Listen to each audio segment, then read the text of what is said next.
Di balik kebesaran dari nama Kiai Haji Hasyim Asy'ari, terdapat satu tokoh yang sangat berpengaruh dalam mendidik dan membentuk kepribadiannya.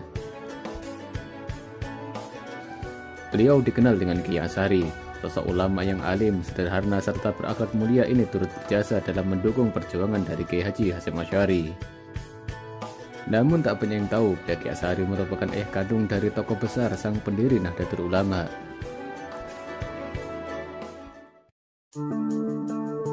Lantas siapakah Kiai Asy'ari?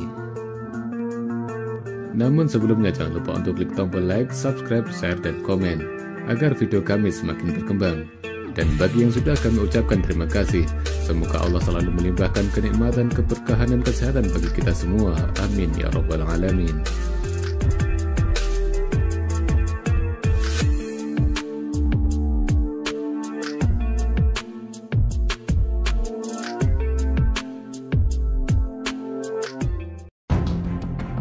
Kiai Asy'ari lahir pada tahun 1830 di Salatiga, Jawa Tengah, putra dari Abu Sarwan bin Abdul Wahid.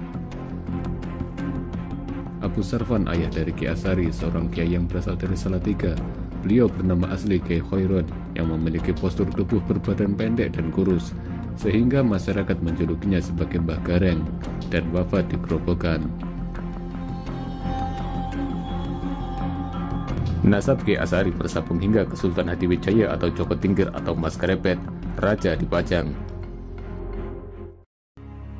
Kiai Asy'ari memulai pendidikan agamanya dari sang ayah, dan kemudian mondok di berbagai pesantren seperti di Rembang, Tuban, dan akhirnya ke pesantren Gedang, Jombang, Jawa Timur.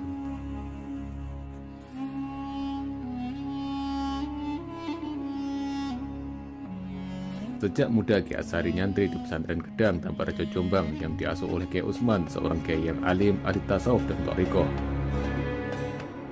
Selain rajin, Kiai Asy'ari juga dikenal tekun dan cerdas, sehingga beliau diambil menantu oleh Kiai Usman dengan menikahkan putrinya yang bernama Winih atau Nyai Halimah.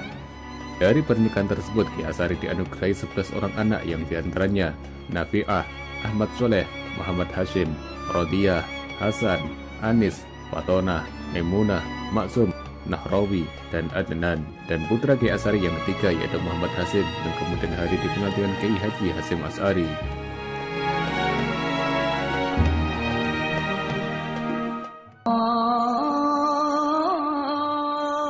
Allahu Akbar. Allah. 5 tahun setelah kelahiran Kiai Haji Hasyim Asy'ari, yaitu pada tahun 1876, Kiai Asy'ari mendirikan sebuah pondok pesantren di Desa Keras, Kecamatan Diwak, Jombang.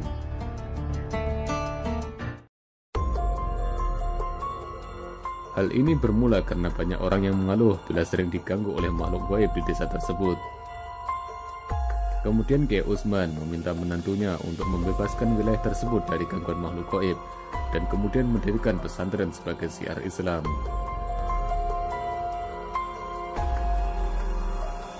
Bersama istri dan beberapa santri, Kiai Asy'ari berangkat ke Desa Keras, sebuah desa yang terletak di sebelah selatan kota Jombang, untuk mendirikan sebuah pesantren. Berkat ketekunan dan kerja kerasnya, Desa Keras yang mulanya sepi dan angker, kini menjadi daerah yang aman dan cukup ramai. Sedikit demi sedikit masyarakat mulai menempati tempat ini.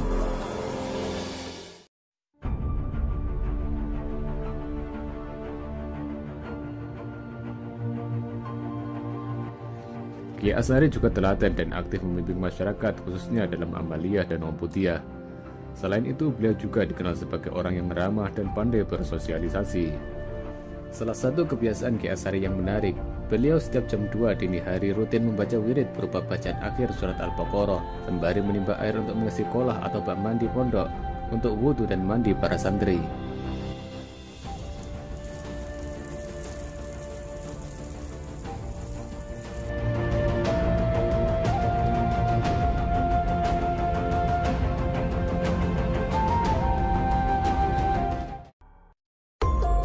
Selain itu, konon banyak dari kalangan jin muslim yang menjadi santri Kiai Asy'ari. Maka tidak heran apabila ada santri Kiai Asy'ari yang membandel, bisa pindah tidur dari kamar tidur atau masjid ke kamar mandi, tanpa ada yang tahu siapa yang memindahkannya. Kiai Asy'ari juga termasuk kiai yang cukup kaya. Hal ini terbukti bila mampu menyekolahkan putranya Kiai Hasyim Asy'ari ke berbagai pesantren, baik di Jawa hingga ke Saudi Arabia.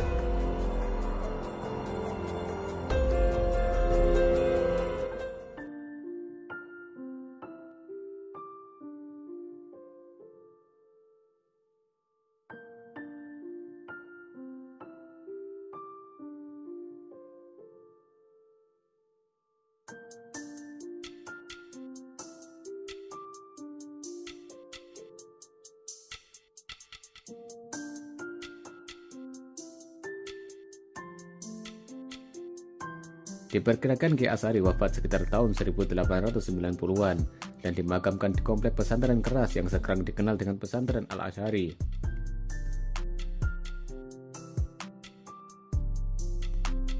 Setelah wafatnya Kiai Asy'ari, pesantren Keras dikelola oleh putranya yaitu Kiai Soleh dan menantu beliau yaitu Kiai Alwi yang konon ahli bela diri dan kanuragan.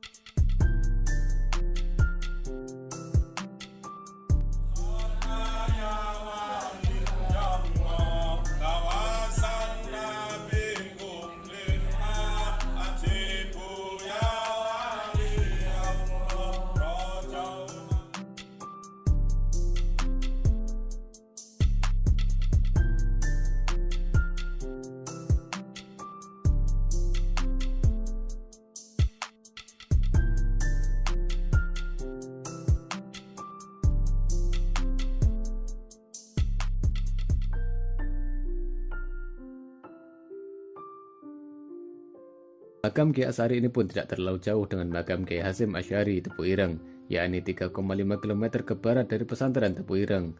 Dan makam ini pun menjadi salah satu tempat wisata religi yang ramai dikunjungi para peziarah.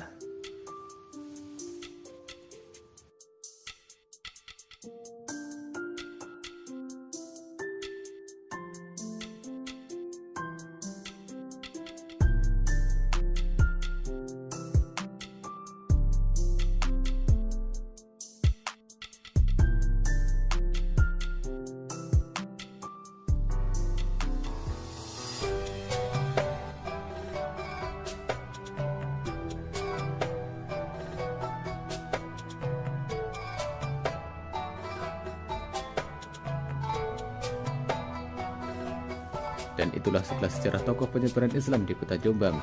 Semoga bermanfaat dan berkah serta menambah kecintaan kita kepada wali-wali Allah. Dan nantikan video kami selanjutnya.